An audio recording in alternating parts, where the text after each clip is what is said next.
আজকের এই টিপসগুলো আপনার জন্য সত্যি খুবই গুরুত্বপূর্ণ হতে চলেছে। তাহলে চলুন প্রথমে লম্বা হওয়ার 8টি সহজ পদ্ধতি সম্পর্কে জেনে নেই। আপনি হয়তো জানেন না, প্রাকৃতিকভাবে ঘুমের মধ্যেও আপনার উচ্চতা বৃদ্ধি পায়।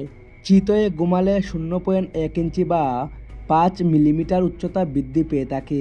আপনার এই উচ্চতা বৃদ্ধিকে কিছু এক্সারসাইজের মাধ্যমে দ্বিগুণ করতে পারেন। যদি আপনি এই গোপন টিপসগুলো ফলো করেন, তাহলে আপনার উচ্চতাকে অনায়াসে বাড়িয়ে নিতে পারবেন। হ্যাঁ বন্ধুরা, এটি একদম সত্য এবং বৈজ্ঞানিকভাবে প্রমাণিত। সাধারণত 25 বছর বয়স পর্যন্ত প্রাকৃতিকভাবে উচ্চতা বৃদ্ধি হওয়া সম্ভব, কিন্তু আজকে আমি যে বিষয়গুলো বলবো, এগুলো 35 বছর মানুষগুলো ফলো করে নিজের উচ্চতা বাড়িয়ে নিতে পারবেন। এক্সারসাইজগুলোর মধ্যে নাম্বার 1-এ আছে বাইসাইকেল চালানো।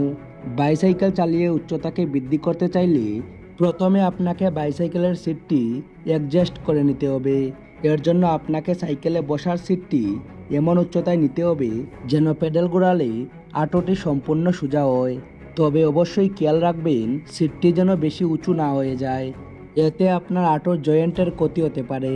প্রতিদিন আপনার অন্তত 1 ঘন্টা বাইসাইকেল চালানো উচিত, যদিও প্রথম দিকে পেশিতে খুব বেশি চাপ দেওয়া উচিত নয়। এই প্রক্রিয়াটি ধীরে ধীরে করতে হবে।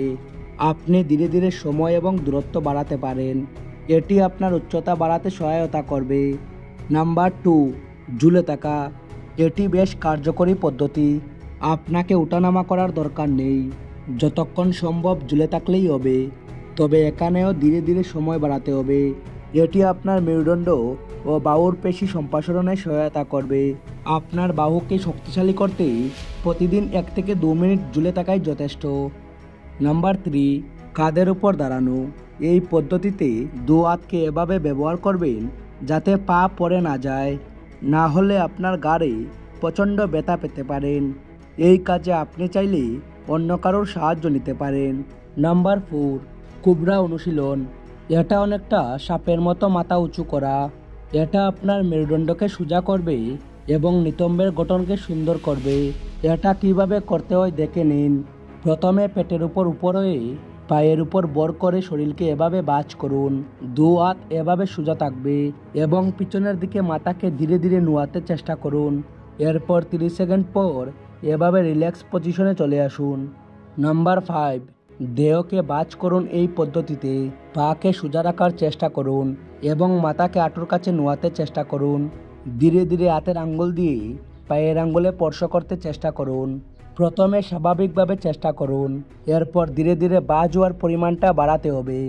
নাম্বার 6, লাফানো। এই পদ্ধতির জন্য আপনি দড়ি লাফাতে পারেন, বাস্কেটবল খেলতে পারেন অথবা যে কোনো পদ্ধতিতে লাফাতে পারেন। এটি আপনার হাড় অথবা পেশি গঠনে সহায়তা করে। নাম্বার 7, ব্রিজ অনুশীলন। এই সিম্পল অনুশীলনটি আপনার মেরুদণ্ডের নিচের অংশ বৃদ্ধি করতে সহায়তা করবে। এছাড়া এই পদ্ধতি আপনার সকল কোর মাসলকে সক্রিয় করবে এবং তাদের কার্যকারিতা বাড়াবে। নাম্বার 8, সাঁতার কাটা। লম্বা হওয়ার অনুশীলনের মধ্যে সাঁতার কাটা অনেক বড় ভূমিকা রাখে। জলের নিচে ইন্টারভারবালেটার ডিস্কের সাথে আরের চাপ কম থাকে, এর ফলে জয়েন্টগুলো অনেক সচল থাকতে পারে। সুতরাং সাঁতারের মাধ্যমে অনেক বেশি উচ্চতা বৃদ্ধি হওয়ার সম্ভাবনা থাকে। এছাড়া আরও 2টি গুরুত্বপূর্ণ বিষয় আছে যা আমাদের উচ্চতা বৃদ্ধি করতে সহায়তা করে। প্রথমত, খাবার। লম্বা হওয়ার জন্য আপনাকে অবশ্যই পর্যাপ্ত পরিমাণ ক্যালসিয়াম, আয়রন, ভিটামিন ডি সহ অন্যান্য ভিটামিন শরীরে নিশ্চিত করতে হবে। দ্বিতীয়ত, ঘুম। আপনার সবসময় শক্ত বিছানায় ঘুমানো উচিত। এক্ষেত্রে ভালো হয় যদি আপনি কোনো শক্ত ম্যাট্রেস ব্যবহার করেন এবং শোয়ার বালিশ যেন বেশি উঁচু না হয়। এই সকল বিষয়ই আপনার শারীরিক বৃদ্ধিতে সহায়তা করবে এবং আপনাকে আরও আকর্ষণীয় করে তুলবে, স্মার্ট করে তুলবে। যদি এই ভিডিওটি আপনার একটু হলেও সহায়তা করে থাকে, তাহলে অবশ্যই লাইক, কমেন্ট, শেয়ার করতে ভুলবেন না। আর যদি মনে করেন আপনার এমন কোনো বন্ধু আছে যাকে এই ভিডিওটি শেয়ার করা উচিত, তাহলে এক্ষুনি ভিডিওটি শেয়ার করে দিন। আবার দেখা হবে নতুন কোনো ভিডিওতে, নতুন কোনো এপিসোডে। সেই পর্যন্ত ভালো থাকুন, সুস্থ থাকুন, আর সবশেষে থ্যাঙ্কস ফর ওয়াচিং।